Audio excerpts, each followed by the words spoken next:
Good morning! My name is Alex Pennington, and we are the Aspiring Writers United. Today, I want to talk about that little bit of block that's in front of your eyes. You know, that writer's block. I wish I had a physical cube that I could put in front of my face to illustrate this better.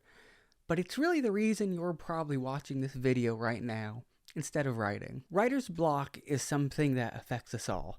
It's a debilitating illness. It's horrible. It will drive you crazy. It will ruin your day. It's whenever you sit in front of the screen and you have no idea what you're doing. You're staring at a blank page. You might even have an outline beside you if it's like my case. If it's in my case, but you don't know what to write. You don't know how to write. It's like your hands are cramping and your fingers stop working. And so I just want to talk about this for a minute. Why you might have writer's block. And my first idea here is you didn't make an outline. You're probably trying to write and figure out what happens next at the same time. And this is so difficult. And if you can do this, in my mind you have superpower, because I can't. And I've found that unless I have an outline, which I spent a solid month making, I'm lost when I sit in front of that page. I don't know where I'm going. It's like, what am I doing? What are these words? Who are these people? And so my first tip for you, make an outline. Tell yourself what happens in the story from the beginning to the end. Yes, you can and should make changes as you write, but maybe go update your outline while you're doing it. You know, let's say you have some amazing idea that totally takes your story in a different direction. Go back and maybe edit your outline to have it reflect this. Because what you'll find is that, oh my gosh, I have a giant plot hole if I do that. But if you go adjust your outline first, you'll see that before you spend 60, 90,000 words writing. And you can go, okay, here's a plot hole, but here's how to fix it. No problem. My second tip for you is you might just be bored. I have honestly found that whenever I get to a certain scene where the writer block just drops upon my head and I have no idea what I'm doing, I'm usually not that excited to write. And no, this isn't to say that you have to be excited and motivated every time you write. But I think there is something to be said for the writer not being excited and the reader not being excited. And what I mean is not necessarily motivated, but like, we all know the feeling of being excited and enjoying a chapter. We're like, man, I'm so excited to write this. This scene is so great. If you're not feeling that, if you're reading this scene and going, man, I don't really want to be here right now, maybe you should see if you can cut that scene. It honestly might just be extra. It might be unnecessary. And that's good. If you're recognizing that, going, I'm just not really feeling this scene. The next scene I get excited to write. I know what I want to write in the next scene. But this one right here, pretty boring. And so if you recognize that, you can actually save yourself a lot of time in editing and shrink your story a bit. You can save a couple thousand words perhaps. But be okay with recognizing that. Whenever you hit a writer's block, instead of just going, oh my gosh, I'm a terrible writer, what am I doing? I have no idea what to do right now. Maybe you should go, why do I have a writer's block? Why did this wall magically appear in front of me? What's going on here? Because yesterday I was excited, I knew what I was doing, and I know what to do, and I'm excited about the next couple of chapters. But right now, I'm stuck. So why am I stuck?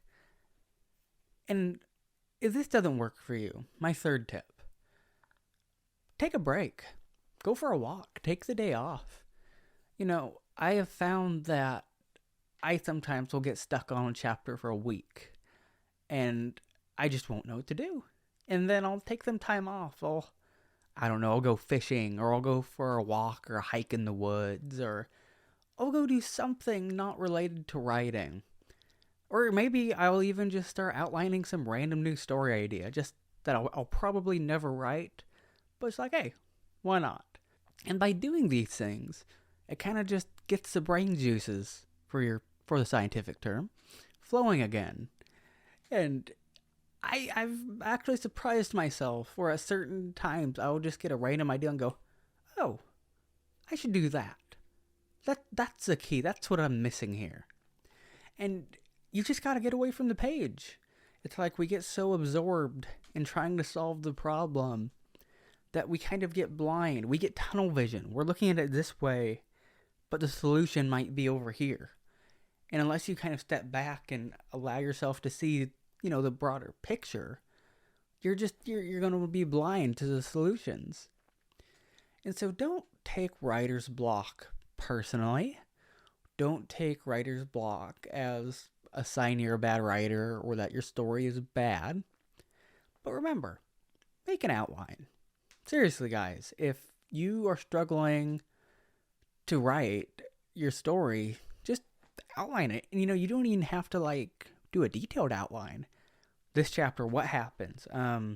This happens. One sentence, two sentences. That's it. You're good. You told yourself what happened. You can fill in the blanks later. And if that doesn't work, maybe figure out why you don't want to write this scene. Why isn't it working?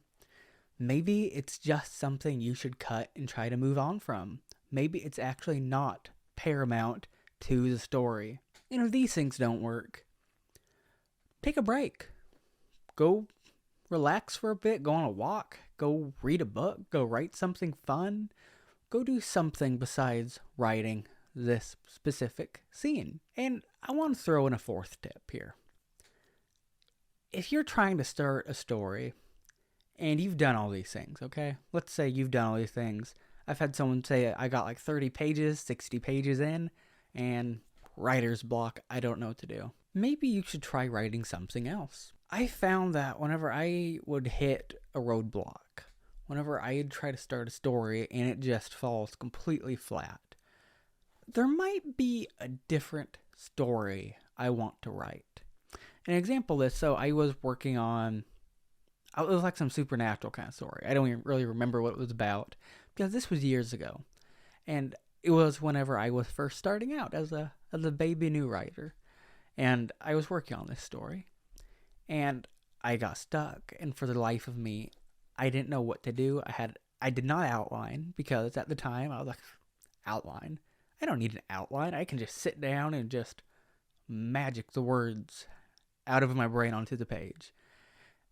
But what I did is I thought to myself, whenever I'm not writing, when I'm just kind of going around town or work, I have this other story idea. It's a ghost story idea that I really found interesting. And it really made me excited to write. And so I gave outlining that a shot.